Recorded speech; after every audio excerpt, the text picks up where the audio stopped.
and it's nice to follow my friend, Mr. Shimkus, graduate of the United States Military Academy, a servant of this country in the military and still a servant in this country.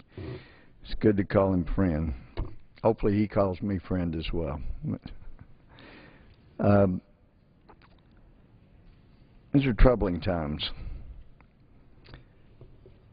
When the name Justice Department depicts something other than justice, it's a very troubling time.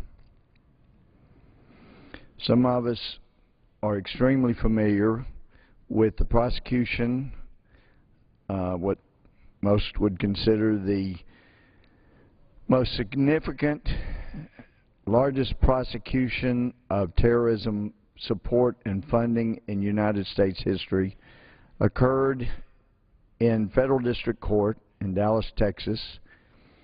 It was begun under the Bush Justice Department, all part of the aftermath of 9/11, because as President Bush indicated, we can't just go after the people that actually plotted and carried out the events of 9/11, who plotted and carried out other terrorist attacks against the United States.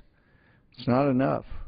We've got to go after those who have supported those efforts at terrorism, have supported the killing of innocent people around the world, and particularly we have to protect Americans.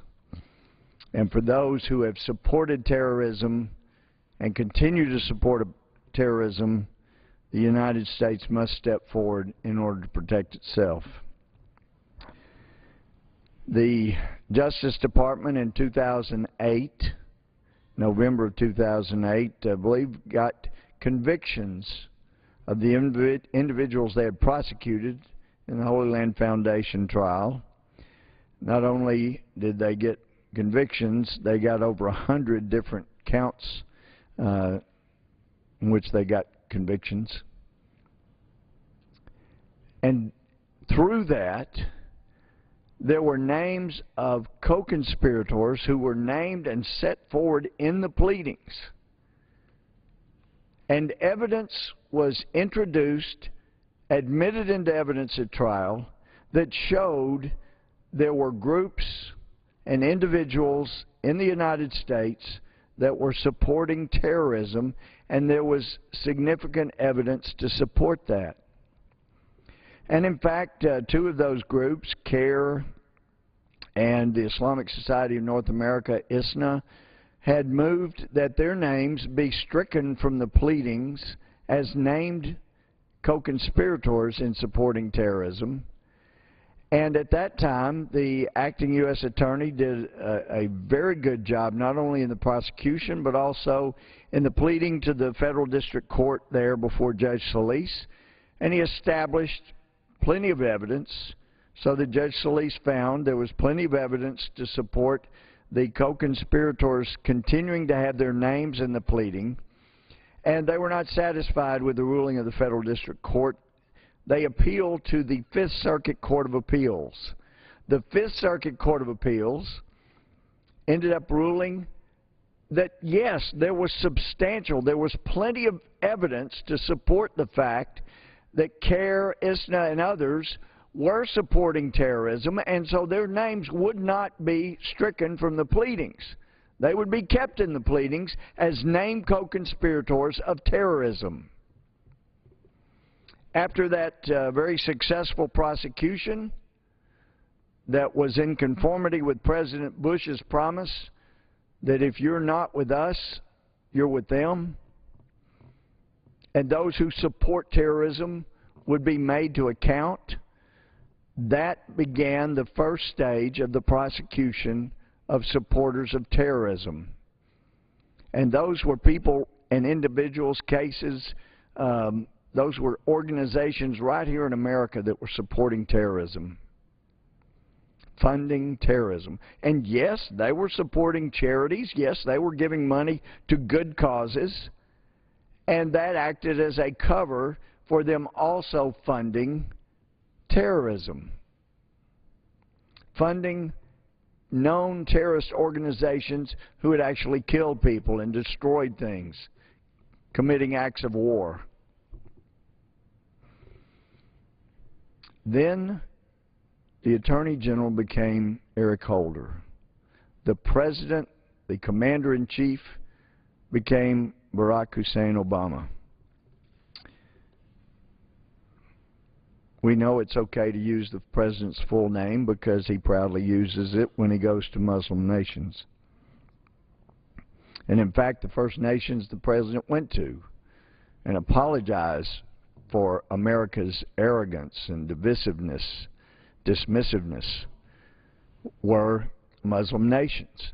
And in fact, going to Cairo, he snubbed America's ally, Israel's ally, Mubarak, not a fine, upstanding, wonderful man, but a man who had managed to keep some peace along the Israel border. A man who had agreements with this government, just as this government had agreements with Gaddafi, despite the blood on his hands from terrorist involvement himself. In fact, I'd read of reports, people even from our own Senate who had been over there.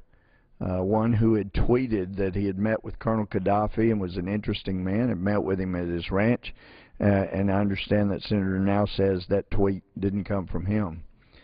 But there were Americans from this government negotiating with Gaddafi, working out agreements, and then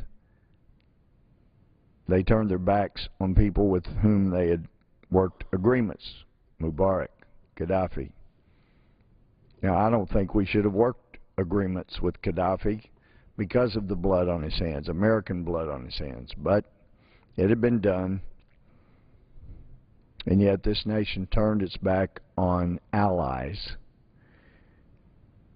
It was no surprise to me to read that the King of Jordan, another person with whom we have a relatively good relationship, had sought an appointment with Ahmadinejad in Iran once he saw the way this administration not only turned its back on allies but also would contribute to bombing to get them out of office. It's an amazing thing.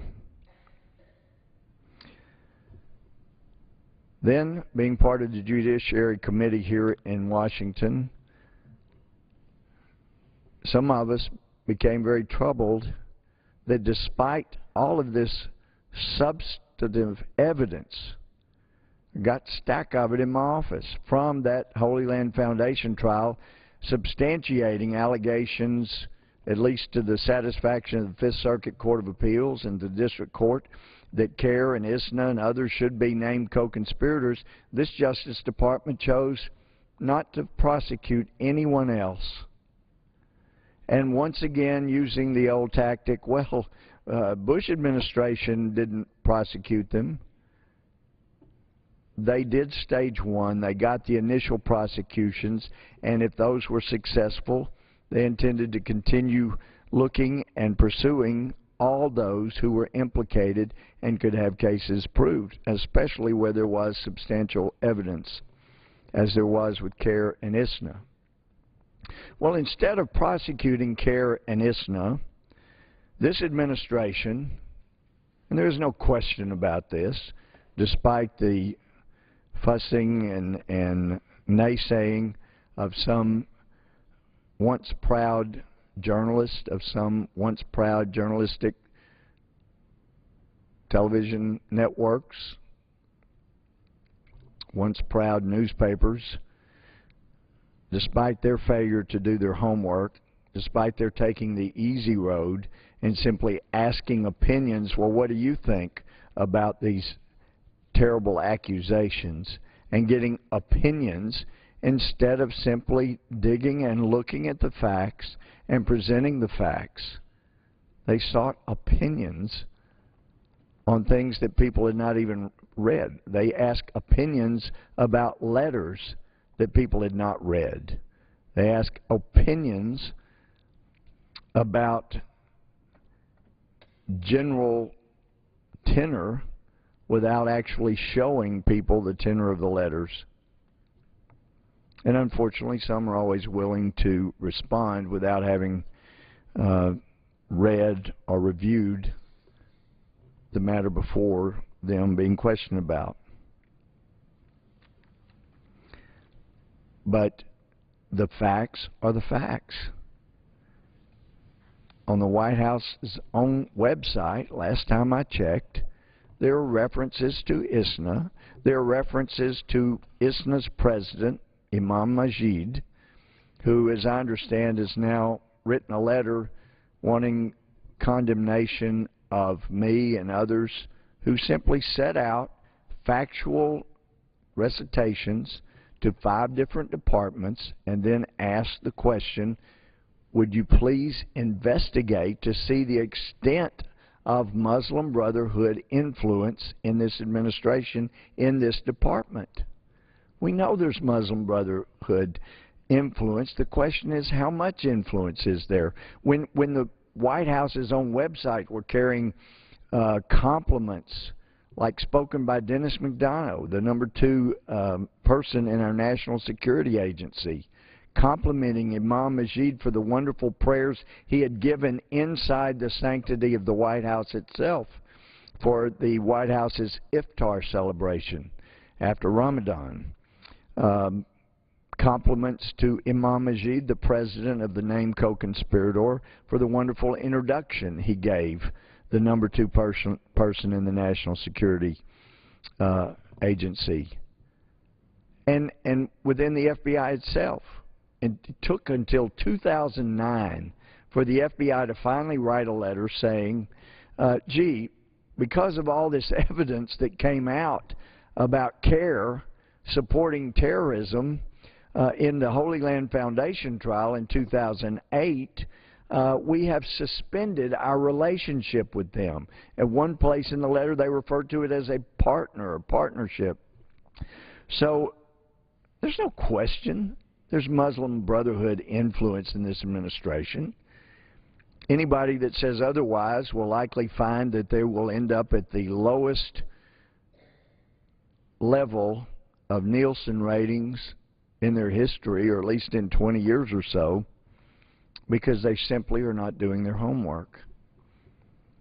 It's much easier to bash the messenger than it is to actually do homework. And in fairness, I know there have been lots of budget cuts. It's tough for some entities, some networks to do the research they once did when they were much more popular.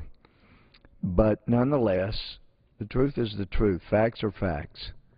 The question remains, just how extensive is the influence of the Muslim Brotherhood in this administration?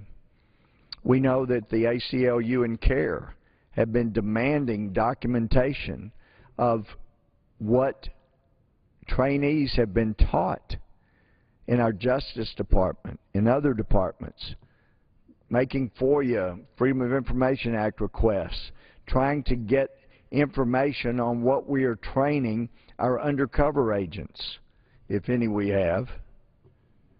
But apparently this administration has no problem outing people we have undercover in dangerous situations.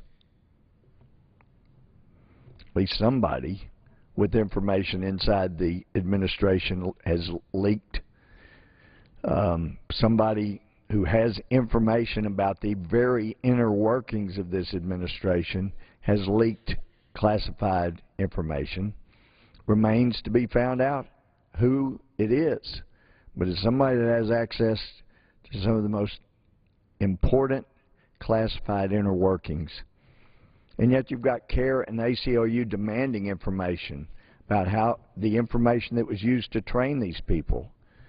And the facts are that if you ever disclose that, and as I understand, our Justice Department was preparing to provide all that information to CARE and to ACLU. And if they provide all of the information on exactly how people who have been undercover in radical Islamic situations it will be easy for those individuals to be outed and killed because they'll know what their training is and their approach to radical Islam. They'll know methods and means of our undercover, of our intelligence, and yet this administration continues to cater to such requests, to accommodate complaints by CARE. CARE individuals can call the White House, as apparently was written up in material in the media after last August. They were complaining about people who were going to give seminar to hundreds of law enforcement individuals. CARE makes one call, as was reported at least, makes a call to the White House. The seminar gets canceled. The hundreds of law enforcement individuals do not end up being taught about the inner workings of those who want to kill and destroy our way of life, and CARE is happy. Just how far does the influence of the Muslim Brotherhood go? We know from the evidence in the Holy Land Foundation trial that ISNA is the largest Muslim Brotherhood front organization in America. And this president has had President Obama has had President Imam Majid in the inner sanctum of the State Department to listen to his speech that he gave trying to upstage Prime Minister Netanyahu when he was on his way over here in May of last year. The report was that Imam Majid had actually given him advice on what he should say.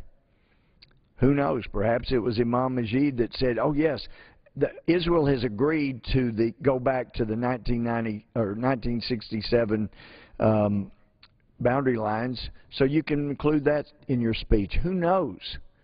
We wanted an Inspector General investigation to find out in the State Department, Defense Department, Intelligence Department, in these 5 departments, just how extensive is the Muslim Brotherhood influence. We know it's there. Most Americans know it's there.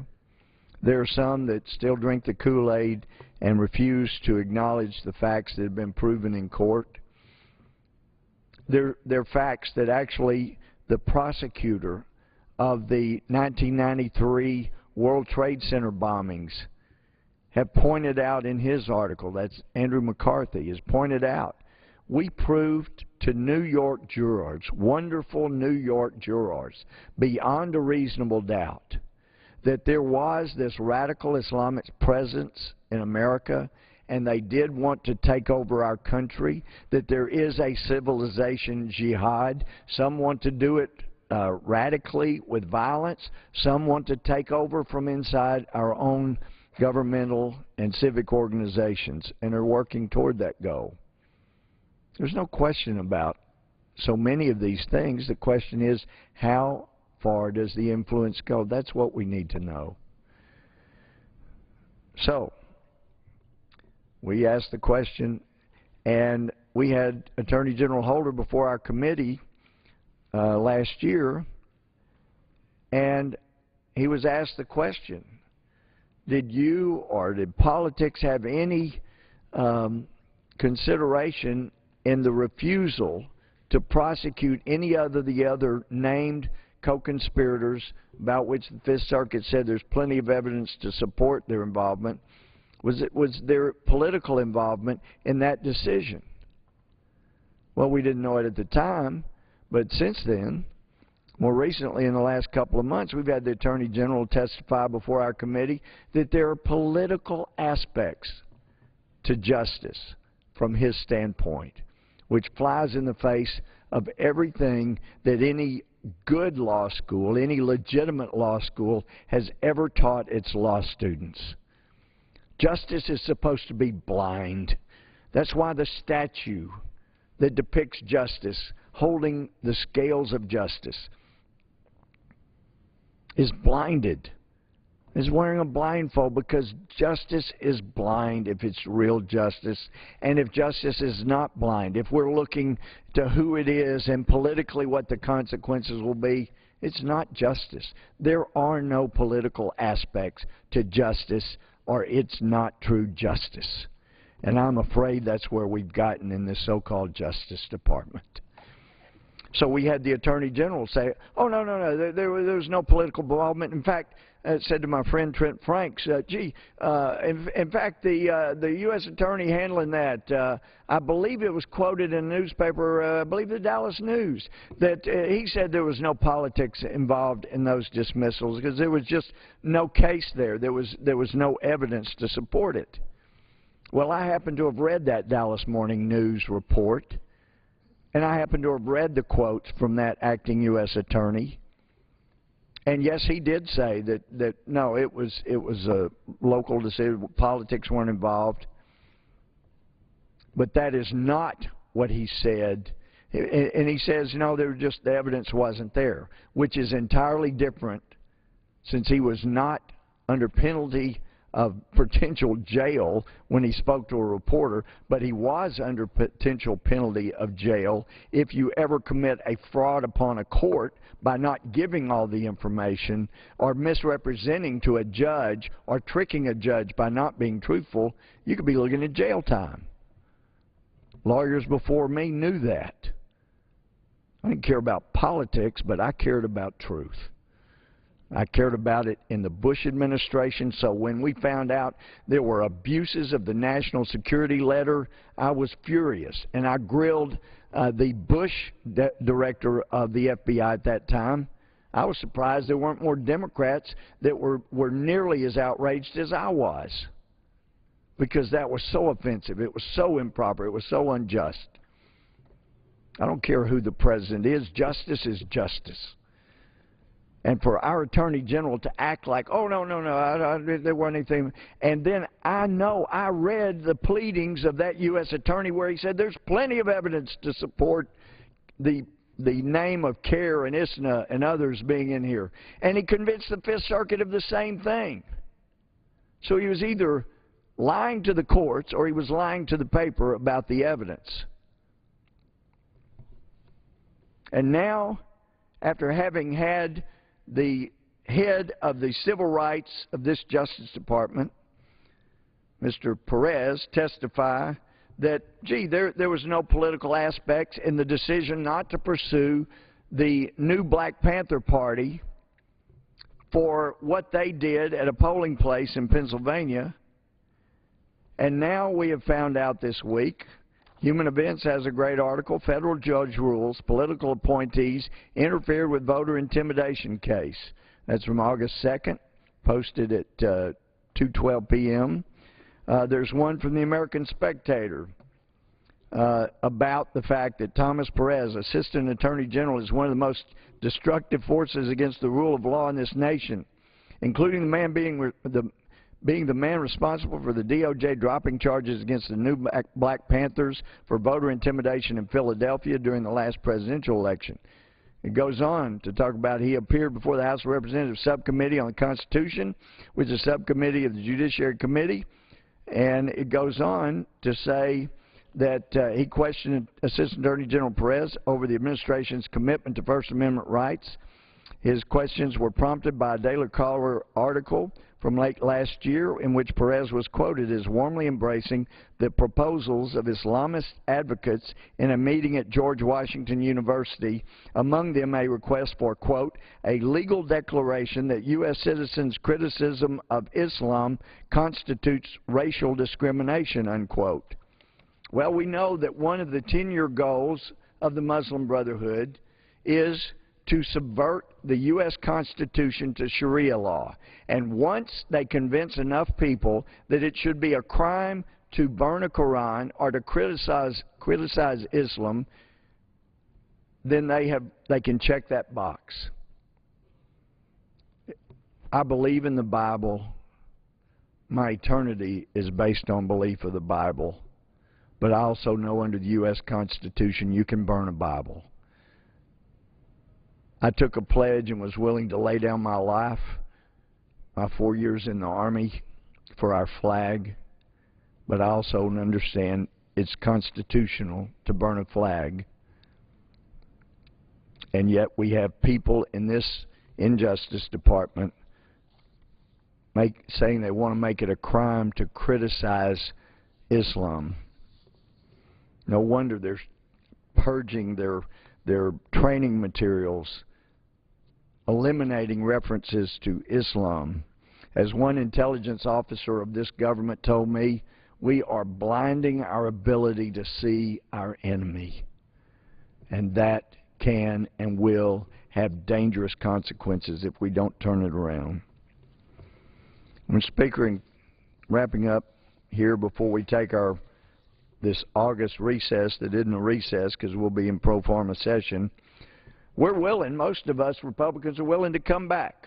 All we have to know is that the Senate is finally doing something to pass some of the jobs bills we've sent their way. And in fairness, what we need is Republican leadership that will say, okay, Senate, you want this bill? Then you are going to have to pass some of the economic and jobs bills that will get this economy going, but we haven't used the leverage Republicans in the House have, and unfortunately, with all the talk about agreeing to another CR, it just means we will have finished out 2 years without cutting anything significant, as we promised 2 years ago, after the biggest wave election in American history since the 30s. It's time for Americans to make clear you want Congress to do what was promised when the congressman got elected. And if we do that, it doesn't matter how obstructive the Senate is, it will make it even more clear if we use our leverage and say, hey, people, the government shut down on weekends, you seem to live okay, let's get back to just essential needs of the government, allow a shutdown of other things, pass my bill that will make sure our military gets paid during a shutdown. We know Social Security recipients will still get their payments in the event of a shutdown, and keep the government shut down until everybody understands we're going to start living within our means as a Congress, like all Americans have to do, or declare bankruptcy.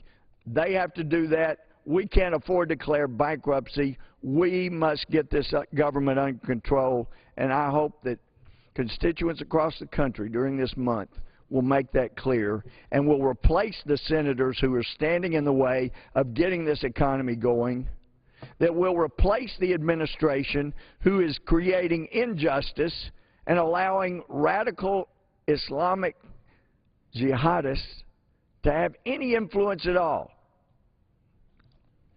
Secretary of Homeland Security sat there and told me that it had absolutely not happened, that a member of a terrorist organization had been allowed in the White House. 6 days later, she not only admits to the Senate that it did happen after she told me absolutely not, but she said, oh, but it's okay, we vetted them 3 times. It's time for a government that's more considerate and concerned about providing for the common defense, of getting out of the way and letting the economy grow, than they are about playing favorites, playing to their cronies, and playing against religious freedom. And with that, Mr. Speaker, I yield back. The gentleman yields back. The chair recognizes the gentleman from Texas for a motion. This time I move that we do now hereby adjourn. The question is on the motion to adjourn. Those in favor say aye. Those opposed, no. The ayes have it. The motion is adopted. Accordingly, the House stands adjourned until 10 a.m. tomorrow. Today, the House passed legislation providing